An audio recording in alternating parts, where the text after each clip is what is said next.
Hey students, welcome to another Truth and Consequences video. My name is Amanda. I'm Lucas Jackson. And today we are talking about dating. Very exciting. I like dating. So Lucas, does the Bible talk about dating? Which is a great question. We should start with that question with about everything. Does the Bible talk? What's the Bible have to say about it? Yeah. And so it doesn't have anything to say about dating. It has a ton to say about marriage. You could read Song of Songs or Song of Solomon, depending on which translation you have, and it talks a whole lot about pursuing a loving relationship with somebody else, and it's pretty graphic. It is really not a PG book. It's not rated R, but it's very expressive and talks a lot about just the desire that how God has created us for a man and woman to be together. And so specifically dating, no, but a ton about relationships, about marriage, addresses divorce, even addresses remarriage, and if that's appropriate or not. And so, yeah.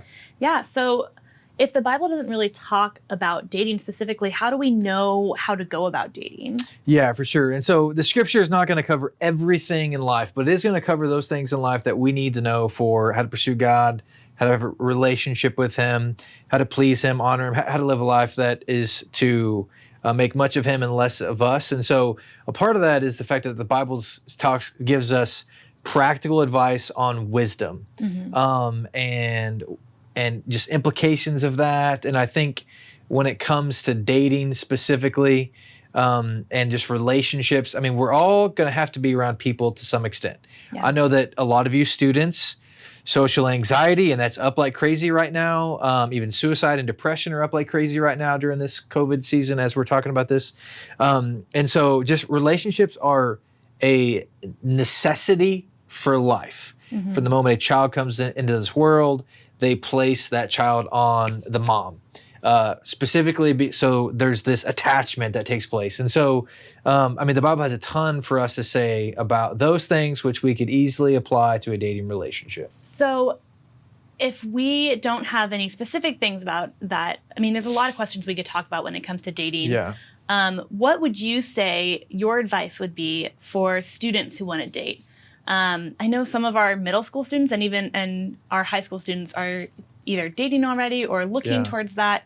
What do you say as a youth pastor and even as a dad yourself? Yeah. So, we'll address a lot of questions along dating and all that in the coming months. But I would say a few things actually. I would, before a student even considers dating, sorry, middle schoolers, I'm going to kind of just automatically say you should not date. And the reason I say that is because you are great about reacting to your emotions, and kids through a 1-year-old versus a middle school age, the thinking aspect of your brain hasn't developed, and so you make really stupid decisions. We love you, but it's true. Yes, and I was there. And if you want to know all the dumb things that I should have been arrested more times than I was only arrested once. I was a hot mess as a middle schooler. So we're just going to say, just for easy clarification's sake, let's just deal with high school age. I think they need to be more concerned about their walk with the Lord. If they're not consistently pursuing Christ and healthy in their walk with the Lord, they do not need to be dating. Mm-hmm. Because you're going to treat that dating relationship as a marriage, which I see all the time. Mm-hmm. It's like, and I did this when I was in high school, when my wife now, when we were dating, I was like, you talk to that guy? Like I owned her. I don't. I have zero authority. Our parents, students, your parents have the authority over you. And in a dating relationship, they have zero authority. The authority comes at the moment that you become married and, consummate that marriage. Then authority takes place. Before that, I don't care. Nobody else has authority in your life except your parents and, those that you, give the authority to or whatever, family and all that sort of stuff. So I think they need to be more consistent about pursuing Christ and healthy spiritually. I also think they need to understand what the grace of God is and the sovereignty of God is. Mm-hmm. And there's a lot of things that you could put into that, but have a biblical, solid foundation of pursuing Christ and knowing what the word says about themselves and their identity in Christ. Because the moment you bring another relationship into that, all that's going to start shattering. Yeah. Not always, but those things are going to change because of this other relationship and the desire to be an adult and the desire to want all the things that come with being married. You're going to be creeping closer and closer and closer to wanting that. Mm-hmm. Yeah. So I think when it comes to dating, you need to know what your purpose is in that. And so Yes. what should be the purpose in dating, especially if you're in high school and you're obviously not ready for marriage yet. So what would you say is the purpose of dating at that point? Yeah, and that's another reason why I would say middle school students, I would say you should not date is because I think the primary purpose about dating should be for you to find a spouse. Mm-hmm. And, culturally speaking, even defining datings differently. There's hookups on apps and all of those things. Mm-hmm. Right now, there's a lot of different lingo of Yes. I'm talking to them. Yes. I don't really know what that Yeah, means. we haven't, DTR'd the relationship yet. And we haven't. Which, by the way, students, if you don't know, DTR means define the relationship, and it is very important. Very, very important. Yes. And, even right now, a lot of people can't date traditionally because they're not able to be around other people or the online scene. And so, you're, friends with somebody that you game with all the time, or whatever, then, is that going to turn into a relationship? And so, when it comes to dating, I think they need to be really, really careful about those relationships that they're pursuing. And if it's not for the purpose of leading towards marriage, then you shouldn't be dating. Yeah. You shouldn't be just, I want somebody else in my life to make me feel better. That's an idol. Yeah. I want to be in a relationship because of all the touchy stuff that we can do, or whatever that looks like. I want to rebel because my mom or dad don't know that I have a boyfriend or girlfriend, and they told me not to. So therefore, so most of that, I believe, is just idols in our lives. So we're trying to fill a hole that only Christ can fill. Yeah.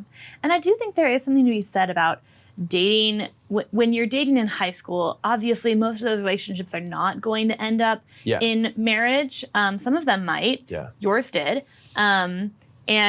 But I do think that there is something to be said about dating to, one, to find your husband, but also finding what you want in a husband in that way. I think that you can do that in a way that is pleasing to God, in a way that's not bad or anything. Yeah, I think you can, if you date biblically, then I think there's a strong relationship, and if it ends up towards marriage, then great. And if not, it's fine. And there's not the regret and the shame and the guilt that come along with that. You learn things from those relationships. Yeah, without a doubt. So it's not like all of those relationships are a waste. Yes, and I think a big part of, life in general, but in a dating relationship for a high school student, if you're allowed to, is to do that in a sense of a community. Yes. If you need to be in a small group of people that can speak into that, and they need to rub shoulders with that person that you're dating and all that. And because sometimes it could be a rebellion type relationship, and you're not going to bring that date around. And it's hey, why aren't you bringing this guy around? I want to meet this guy. And I also think it's important, especially from a parenting perspective, my daughter eventually is not going to date anybody I don't know. Yeah. If that mug didn't want to hang out with us, have dinner with us, go do family stuff with us, then sweetie, I need to know who this dude is. I'm not just going to let you date anybody. And so just doing it in a community, getting mom and dad's perspective. And students, that's super hard to hear, but your mom and dad have lived a lot longer than you. They know you more than any, better than yourself. And so you need to heed their advice. And even sometimes your friends might not give great advice, but a lot of times they can tell when a relationship is toxic. Yeah. And, if your friends are telling you, hey, this person is not a great person for you to be with, maybe listen to them because they see things that you don't always see. Absolutely. Absolutely. So with all of this, what would you say is the consequence of not having a biblical perspective when it comes to dating? So if our students don't have a biblical perspective of dating, there's going to be a lot of consequences. And a big part of that is, I think, regret, shame, I think even whoever they eventually marry, if they choose to marry, there's going to be baggage, and a lot of baggage that is dragged into that marriage due to the sinful actions of if that is for them to fool around, if that is to give their heart away, like all of that, like those emotional difficulties and the things that the students go through when they're dating, those feelings and regrets, they don't go away.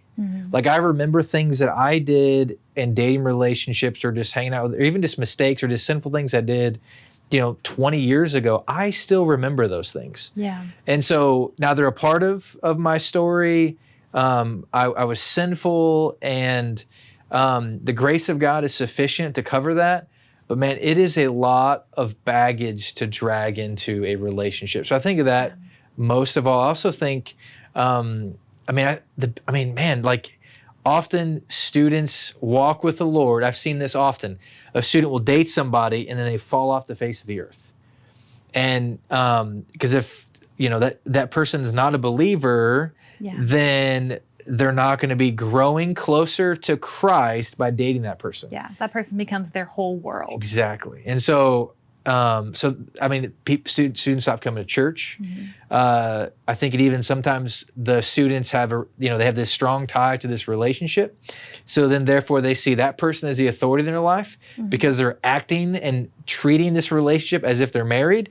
And then they disregard all the things that their parents say and all the wisdom that they have to say, or even the wisdom of the people in their lives that they used to listen to as well. Yeah, and I think sometimes you can get your entire identity wrapped up in that relationship. So when it ends, you're like, who even are you? And and you have a crisis.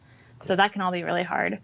Well, yeah, there's so much more that we can talk about when it comes to dating. And I think that we are going to be doing a few more videos on the topic of dating. If there are any questions that you guys have, feel free to put them in the comments below or email one of us. We would love to answer your questions about dating, about anything else. We would love to do a video on that. So we'll see you next time.